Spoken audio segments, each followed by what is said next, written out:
achieve 100 tons of onions na mimi nategemea mvua. Hapana. Sahau kabisa. I mean, you've gone very heavy on irrigation. Yes. This is not a cheap. It is not a cheap affair, to be honest. Oh, bossy. So why drip irrigation? And also just to put to your rough estimate of what this would cost someone. Ndio pia tuanze kufanya hiyo budget from an informed POV. We're using River Chania. Kopale chini. Now we're very vocal about smart farming, sindio? Due to the climate and nini na nini. So, with drip irrigation, this allows for precision. You see, because water is delivered at the roots of the plant. Right. Sindio? Sasa, for the beauty of drip, you can even come and add fertilizer through fertigation. Fanya fertigation. Ukiona kuna block yenye ime slow down, haija peak as it should have, you can always add soluble fertilizers to your water. Like inaitwa Venturi fitting, inakuja, ongezea maji sasa. Sasa inavuta ile mbolea to a liquid form. And then now you can deliver it to your plants. Another thing about this, because now you're not, you see, if we were doing a furrow or basin, overhead irrigation ideally and sprinklers, we'd have to use a lot of water. This one we can pull off using 30,000 liters in a day per acre. Plus your overhead itaenda tamali hakuna everywhere. Mimea, so spread of diseases is very high. Oh, really? Oh, okay. All Another thing about overhead now, because we wanted to minimize the size of the machine down there, you see, so that is why we had to use drip irrigation. Okay. Because we only deliver the amount of water that is needed where it is needed. Right. So that allows you can use a smaller machine down there. It reduces your cost of infrastructure. Drip irrigation, I usually say, if you're going to do 3 lines of drip irrigation, it's going to cost you 150,000 shillings. Per acre. So this is 3 lines. That is the 3 lines together with this. You see, these are called hydrants. You see that? Yes. Together with the hydrant, it's going to cost you 150. So if I'm doing 150 times 6, that's about 900. That's about 900,000 shillings. All right. If you're going to do an extra line, it adds another 3 drip lines for an acre. Okay. Each so drip line goes for about it's not a cheap, but worth it. In this day and age. It's worth it. All right. Mnawasha irrigation sangapi? Irrigation ideally isn't something that's on a schedule. Okay. Kama ile morning, breakfast, lunch, supper. This one is on need basis. Okay. How we assess that is by coming and grabbing the soil. Ikiball hivi, it is adequate. So you have enough water for now? You have enough water for now. All right. So leo unaweza kosa kufanya irrigation? For this block. Right. Solely this block. So uta assume. Ule scout, anatembeanga pia, anaangalia. Kikuwa matope, sasa we umeenda overboard. Kiwa matope, ukienda overboard. Wanasema overboard, that now you risk spreading diseases on your field. Right. Yes. And irrigation is currently happening right now. Break drip inatoa exactly where the onion is. Yes. Very minimal wastage of water. A mistake I made, I should have used 15 centimeter drip lines. In how many? Hapa to hapa. This one is 20, you can see. So kuna kenye katamiss kidogo. Kuna kenye kanaumia. The one in the mid. Kuna mtu atakwambia mimi niko na drip lakini tumeblock. Is blockage something you've experienced? Would you know the cause? How are you dealing with that? Blockage, I have experienced blockage from when I started this field. You remember we were taking water from a river? Yes. Ile maji ni brown. It has silt that's flowing together with it. Now when that silt comes here, people tell me, Odero, you've not done filters. I've done a strainer at the river. There's something called a strainer, kichungi ya chuma hivi. There's a strainer at the river. There's a disc filter at the top, where that is where now this delivery line. Hapa kuna like pipes mbili for drip irrigation. There's a 2-inch pipe here and a 1.5-inch pipe. That is a sub-main inatoa maji. There's filters there. There's 3 different filters, a primary and secondary filters before ifike hapa.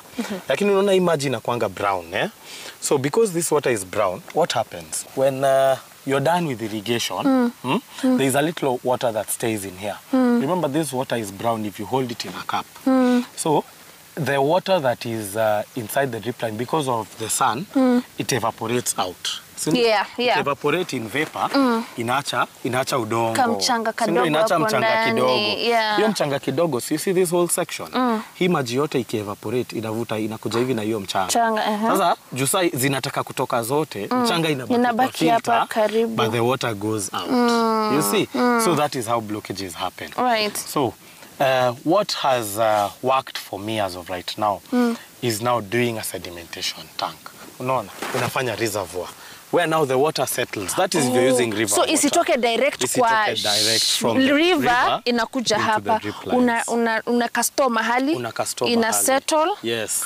Oh, and that's another investment altogether. What other things does an onion farmer need to make sure they have achieved ndio tuhakikishe shamba yetu inaendelea vizuri? Onions are a game of numbers, Makosa moja ilifanyika hapa kidogo. You see the ladies who are transplanting for us. Let's come here. Let's see here. The ladies who do the transplanting, they came 15 women. Unajua mikono haifanani. There is some who space too big, kama hii. Alafu zingine anafinya. You see here? You see the difference?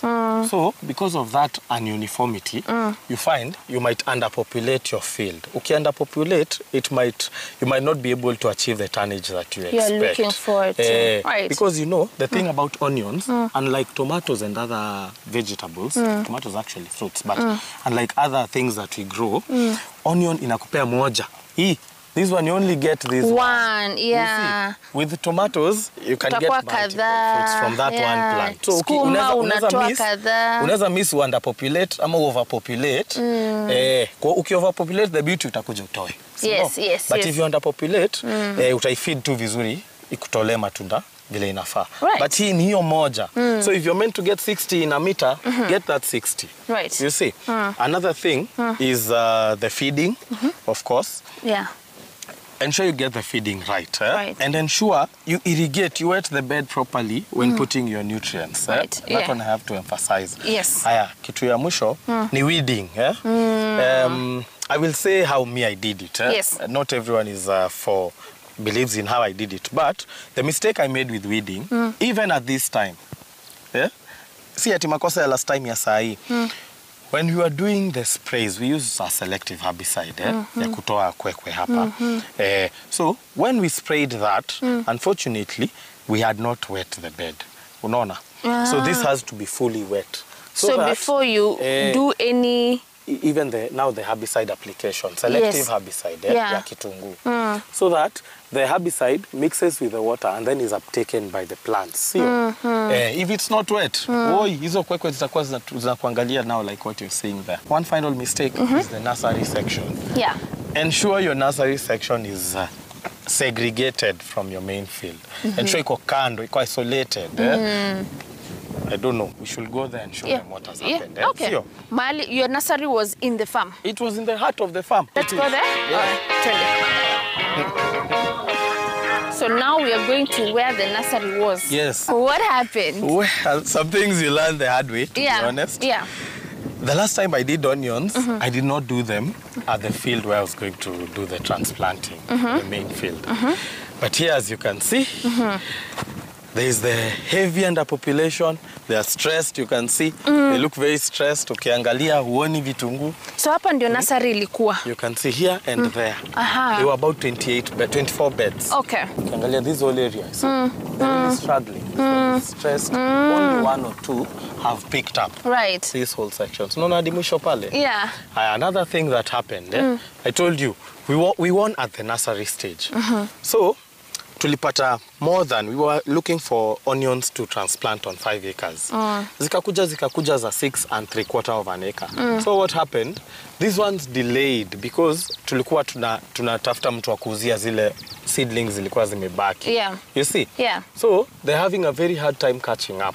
Okay. All the way from the bottom to the top of this nursery area. Okay. So if you can, isolate your nursery, do it at its own location. Right. And then now the other thing about the nursery stage of this thing, here we used to have cabbages that had a disease called black rot. No. So one way or another, there is residue of that disease that stayed here in the soil that we believe has affected this the growth area. of this. Yes. But okay. But how come it didn't affect the propagation stage? The propagation stage, I am still trying to figure out To what crack happened. that. So when I'm looking around Pianona, there's a net, white net Yes, all yes, round. yes. It's like it's bordering this Yes. part of the farm. Yes. What science are we deploying here? Our neighbors there do French beans. French beans attract thrips heavily from the whole county, all the way from Kiambuko. They know there's French beans here, they come in plenty. Right. And then now them also, recently they did herbicide to clear their field. You can see it's not imechomeka ni yellow. Yes. Now to avoid the drift, you see, the wind is coming this way. So we had to do that net to at least deter the thrips from flying in, and also to reduce the chemicals that they're using there from crossing. The onions that are at the border are really struggling. Zimechomeka hadi. There they did some chemical that was really thorough. A herbicide. Right. The drift brought it here. So your neighbor really matters in agriculture. Crazy lessons in agriculture. All right, pia naona tuko na poles. I'm very curious to know what these poles are for. There's several poles. Ideally, these poles are for, we usually use a portable chemical sprayer. We use a portable chemical sprayer that is usually on a wheelbarrow, that you put the suction pipe inside the blue drums like that one. Sasa hiyo portable chemical sprayer inakuanga na hose pipe 100 meters long. So when the sprayer might be there, and then the person spraying is walking with the hose pipe. Sasa akikuja hapa, akipiga hii corner, the hose pipe stays here. If this were not here, the hose pipe will be coming. You see? Well done. Okay. So the pipe, he goes that way and that way. Right. Comes back. All right. So Odero, how many people have you managed to create employment for? Full time we have about 6 people. Casuals, ladies come here all the way to 32 ladies when doing weeding. Utasikia vijana pale nje wanalalamika kuna kazi, which is true. Give them hope. I think one of the things I can say is this. For agriculture, first of all, agriculture is easily scalable. You can start with half an acre. At the end of the year, you have 2. End of the next year, you have 5 acres. You see? Another thing, agriculture is not only my hands being dirty. You see? There's also technical skills that you can teach yourself to serve the agricultural sector. Naona hii irrigation system. There's people who make a killing for an acre. They charge 25k. If you there's 6 acres here, you ungekuwa umeingiza 150k. 150,000. You see, and there's people who are well off, who have capital, who are venturing into agriculture day by day. Wanaeka irrigation on 50 acres. I have a friend of mine, kazi yake tu ni kuweka sprinklers. You know the rain guns? Yes. He went all the way to Gambia to install rain guns. A young guy like me called Tony. So it's not only kuchafua mkono, bado kuna pump sizing. I have a lot of youth who I'm walking, holding their hands with them. Wenye tunafanya mambo ya kuset up pumps, unaona, for new farmers. There is solar. You see, down there we have a solar system, a really good one. Yeah. So we have farmers who are wanting to have systems installed. Kuna machines, unasikia hiyo generator, that is, there is servicing that is needed. Right. So it is not only getting your hands dirty in this field. So agriculture encompasses almost all fields. Kuna accountants. Mi Odero nahitaji mtu wa kunisaidia hesabu. Si ndio? Kuna finance, kuna nini, kuna HR, consultancy HR. Bado mimi ni mkulima mdogo, I can't have a dedicated HR in the field. Yes. But kuna ule anaweza kuja nimwambie ule ameniletea shida sana. Yeah, how do I go anamwandikia about warning this? letter, anamwambia ukirudia tena you're out. You see? Right. So you're running this place as a business. As a business. This is now agri-business. Right. So now we are like about 30 days in this. This is 30 days. Oh, this is 30 days. We have like 60 more to go. We have 60 so in those 30 days, ndo hii kitunguu ifike hapa. Tumia pesa ngapi? Tumetumia 300,000 shillings per acre. Per acre? Yes. So that is without cost of cost of irrigation. So 300,000 per acre, and we Yes, have 6 acres. we have 6. So That's you about are at 1.8 million. Imeenda kwa udongo hapa. For Na ndio this- hii unaiona. I'm Ndio hii literally, haiko. I'm standing on 1.8. Ndio hii haiko. and okay, so 1.8 so far, 30 days into 6-acre farming of onions. Hii ndo natarajia. Matarajio yako, Yes. umefanya projection inafaa kuja kama ngapi hivi? That is to the end. Yes. Not returns. That is, we're Nataka- still talking about cost of production. Yes, cost of production. Sawa. Yeah, sasa tuko at 30 days. Yes, Si ndio? to the It's- end, at the end of 90 days, we should have spent minimum 450,000 per acre. Per acre. All right. That comes to about 2.7 M. 2.7 M. Yes. And after we've spent all that, pia ile projection ambayo umejiwekea na the harvest that you'll get, Yes. hopefully we get the 100 tons. We I'm are praying going to so get hard it. for you. 100 tons plus 20. Oh, plus 20 Plus down 20. there. So tukipata hiyo 120 We get 120 tons. soko yetu tushapata tayari. Tutapata hata sitaki pesa mingi, just 150 bob per kilo. Per kg. Only 50. So you're looking at You about multiply, it comes to about 6 M. So 6 M toa 2.7. Yes, ka 3.3. Utakosa- Umechomwa na jua. Ka 3.3 kataingia. Si mbaya. So But you it's can- about 135 days. Unaweza chukua ka shortcut. Yeah. Unaweza chukua ka shortcut ununue mbegu. Right. Unaweza chukua ka shortcut ununue mbegu ya propagation. Right. So you're looking forward to getting some good returns. And that's the Yes. thing about agriculture. Unajua hata kwa hii employment, by the time unapata 6 million, That's true. utakuwa umefanya That kazi. is true. But good job. I will take care of these onions to the end. You know 120 tons are how many trucks? I can FRR. only imagine. 12. Ninataka nielewane na my buyers wachukue one. Thank you so much, Odero. Yes. Kazi safi ambayo unafanya hapa kwa shamba yako. Asante sana. I'm really rooting for you, by the way. Yes, I really thank want you you. to get the 100 tons plus. Asante. I've seen the work, Yes. and I'm so happy. Asante sana. Good job. Asante. Thank you so much. Shukran.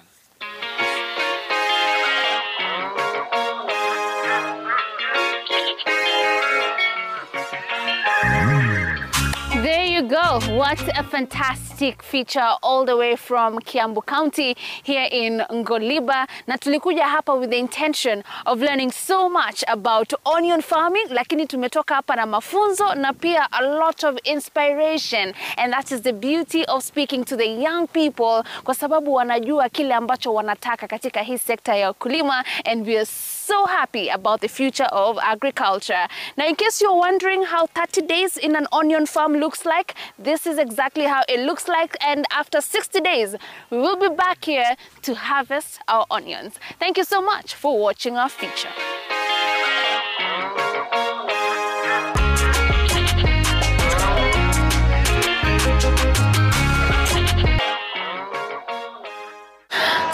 So much to learn from our farmer of the day, Mr. Odero, who ametuambia kila kitu ikienda vizuri 6 million itaingia, all from onion farming. And those are the stories that we love to tell here on the program. Something else that we love to tell you here on the program is on the importance of being part of a cooperative society. If you look behind me, hii yote unaona hapa ni vitunguu. For one farmer to produce this, it can be quite difficult. Lakini mkiungana muwe wengi, then you'll be able to produce a lot of quality and quantity that of course will earn you better prices in the market. So dear farmer, take advantage of being part of a cooperative society, and at the same time take advantage of the support that is being offered by the cooperative bank.